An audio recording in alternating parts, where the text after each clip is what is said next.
So hi guys, welcome to my channel. మన వెంకటేష్ గారి సంక్రాంతికి వస్తున్న మూవీ అయితే ఇంకా మొదటి 70 రోజులను అయితే విజయవంతంగా పూర్తి చేసుకుని 71వ రోజులోకి అయితే అడుగు పెట్టగా ఇంక సినిమా 71వ రోజు కూడా బాక్స్ ఆఫీస్ దగ్గర మంచి కలెక్షన్స్ అయితే వసూలు అయితే చేస్తుంది. ఇంక సినిమా రిలీజ్ అయిన అన్ని ఏరియాల నుండి సంక్రాంతికి వస్తున్న మూవీకి అయితే అదిరిపోయే రెస్పాన్స్ అయితే రాగా, అంతకన్నా ముందు ఈ వీడియో అందరికి చేరాలంటే ఈ వీడియోకి ఒక 20 లైక్స్ అని టార్గెట్ ఇస్తున్నాను. కంప్లీట్ చేస్తారనుకుంటున్నా. ఇంక ఈ సినిమా మన టాలీవుడ్ అయితే ఇలా కుమ్మేస్తుంది. ఇంకా కలెక్షన్స్ డే బై డే చూసుకున్నట్టయితే ఇంకా సినిమా డే 1 చూసుకున్నట్టయితే 40 కోట్ల వరకు షేర్ అయితే అందుకోగా, ఇంకా డే 2 77 కోట్ల వరకు షేర్ అయితే అందుకుంది. ఇంకా డే 3 90 కోట్ల వరకు షేర్ అయితే అందుకుంది. ఇంకా డే 4 బాక్స్ ఆఫీస్ దగ్గర అయితే 120 కోట్ల వరకు షేర్ అయితే అందుకుంది. ఇంకా డే 5 బాక్స్ ఆఫీస్ దగ్గర చూసుకున్నట్టయితే 150 కోట్ల వరకు షేర్ అయితే అందుకుంది. ఇంకా సినిమా మొదటి 6 రోజుల కలెక్షన్స్ తో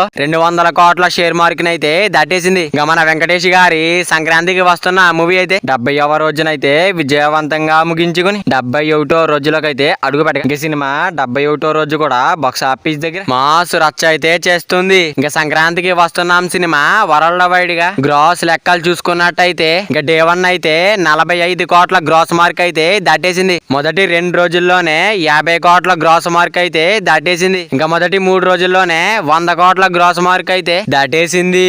ఇంకా సినిమా మొదటి 5 రోజుల్లోనే 150 కోట్ల గ్రాస్ మార్క్ అయితే దాటేసింది. ఇంకా సినిమా మొదటి 7 రోజుల్లోనే 200 కోట్ల గ్రాస్ మార్క్ అయితే దాటేసింది. ఇంకా సినిమా మొదటి 12 రోజుల్లోనే 250 కోట్ల గ్రాస్ మార్క్ అయితే దాటేసింది. ఇంకా సినిమా మొదటి 20 రోజుల్లోనే 300 కోట్ల గ్రాస్ మార్క్ అయితే దాటేసింది. ఇంకా 71వ రోజు బాక్స్ ఆఫీస్ దగ్గర ఎంత వస్తుందో చూడాలి. మరి మన వెంకటేష్ గారి సంక్రాంతికి వస్తున్న మూవీ అయితే లాంగ్ రన్ ఎంత వరకు వస్తుంది అనుకుంటున్నారో కింద కామెంట్ చేయండి గైస్. మరి వీడియో అందరూ చేరాలంటే వీడియో ఒక లైక్ చేసుకుని అలాగే ఛానల్ ని సబ్స్క్రైబ్ చేసుకుని పక్కన బెల్ ఐకాన్ ఆన్ లో పెట్టుకోండి. Thank you for watching guys.